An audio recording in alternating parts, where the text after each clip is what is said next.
Hey Kamloops, today I want to talk about how to avoid going into multiple offers. Yes, multiple offers are back, and if you caught my last video on this, you'll know that yes, they're back, but not on every single deal, nor to the extremes that we saw in 2021 or 2022. So today I want to go over my 3 tips on how to avoid competing against other buyers when you find the property that you love.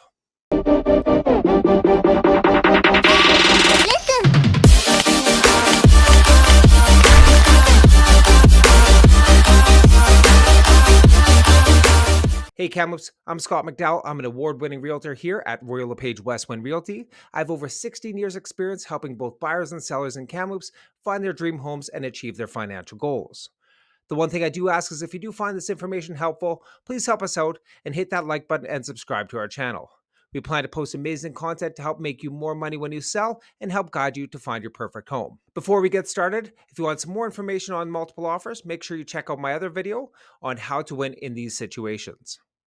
So picture this, you've been looking for a home for a while, possibly a couple months, even up to a year, or even you might have even just started looking. You walk into this home, you immediately fall in love with it, and you absolutely have to have it. So likely if it's a good home that's priced well in a good area, there's going to be multiple suitors for the exact same home. So how do you avoid this situation where you have to compete and possibly have the chance that you might lose this property, or even have the situation where the price drives up well over asking price? The key is do what you can to avoid the multiple offer situation altogether. My tip number 1, be the first offer. With all the craziness over the past couple years, we are starting to see a little bit of buyer fatigue for competing offers. So a lot of the buyers today really just don't want to get into the crazy bidding war anymore, as many times they end up losing out on some homes or the prices were just getting extremely out of hand. The key takeaway with this is you really want to be that first offer. If you're the first offer, then the seller's agent is going to let all the other buyers know that they have an offer in hand. And in order to win this property, they're going to have to compete in order to win. So many times, a lot of those buyers are just tired of competing and just don't want to get into a bidding war. And many times, those same buyers might actually cancel their appointment or just avoid writing an offer to begin with. And that's exactly what you want is if you're a prospective buyer and you like the home, is to avoid going into multiple offers and scare everybody else away. Just a quick example, last summer I actually found myself in this exact same situation. We actually came in, we were actually fortunate enough to get into the property before it hit the market.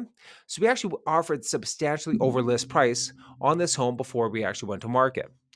The seller actually declined and decided to wait a full week of showings before entertaining any offers.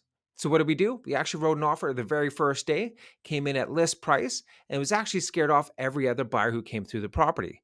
Many showings actually did cancel because they did not want to get into a bidding war. And a lot of other buyers who did view the property, they just didn't want to get in the same situation.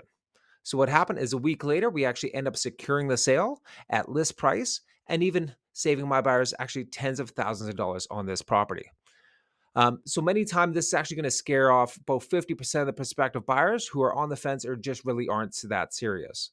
And it's actually going to scare away any buyers who might come into the property to begin with and might have to sell their home and will write an offer subject to selling. So if you scare those people off, anytime you're in a situation where you can create less offers on a potential property or less competing offers, that typically will mean a little bit of a lower sales price, which is also a win for you as well if you want the property. So the moral of the story, if you want the home, don't wait, be prepared and write the offer immediately. This brings me to my tip number 2, the bully offer. A bully offer is an offer with a very, very tight timeline for acceptance. For example, you got off work, you got home, and you took a look at the home at say 5 p.m. in the afternoon. And if you're listening to my advice from tip number 1, you wrote an offer basically immediately after you liked the house, but you only gave the seller a small period of time, maybe even a couple hours to accept the offer.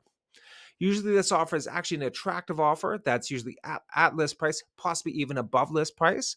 And sometimes it can be less conditions than your typical offer, maybe even no conditions at all. We actually successfully did this last month, where a client of mine was fortunate enough to be in a position that he did not need any conditions. And we were able to secure a great deal on the property at $15,000 less without having to compete on the very first day on the market.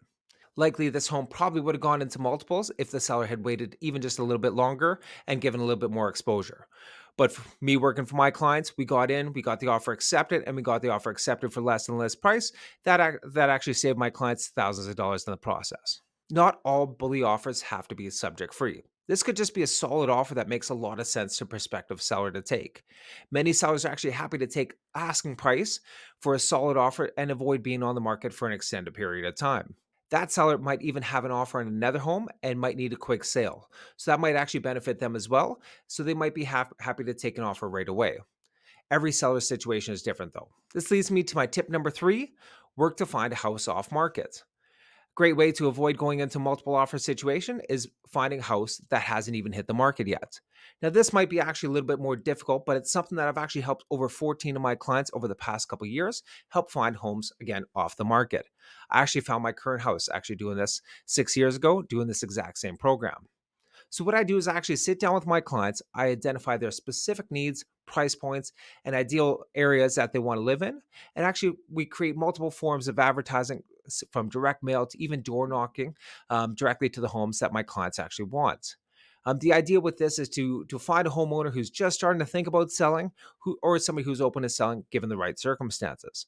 Sometimes it works, sometimes it doesn't, but we work to be proactive in your search to help find your home before it goes to market. Again, avoiding those bidding wars, driving the price up. Back in 2021, I had 3 clients who basically wrote like 20 offers within a couple weeks. Unfortunately, we lost out on every single multiple offer situation, many times to subject free offers, 70, $80,000 over asking price offers. So what we did is we actually sat down, identified areas and complexes that work for their needs and price point. What we did is we did this exact same program. We sent out some letters, we door knocked, and we actually found all 3 clients' homes without having to compete. This actually gave them a little bit of time to properly work through their conditions of financing and inspections versus maybe all the other times that everybody else is going in subject free or without a financing clause or a home inspection clause. So we were very successful in working to find these clients some homes off market. If this sounds like a program you would like more information on, please book a discovery call through the link in the comments. There are many other tactics that we actually use to avoid multiple offers, so please reach out and we can discuss options that best suit your needs. Thank you so much for listening, and don't forget to subscribe for more tips, and happy house hunting.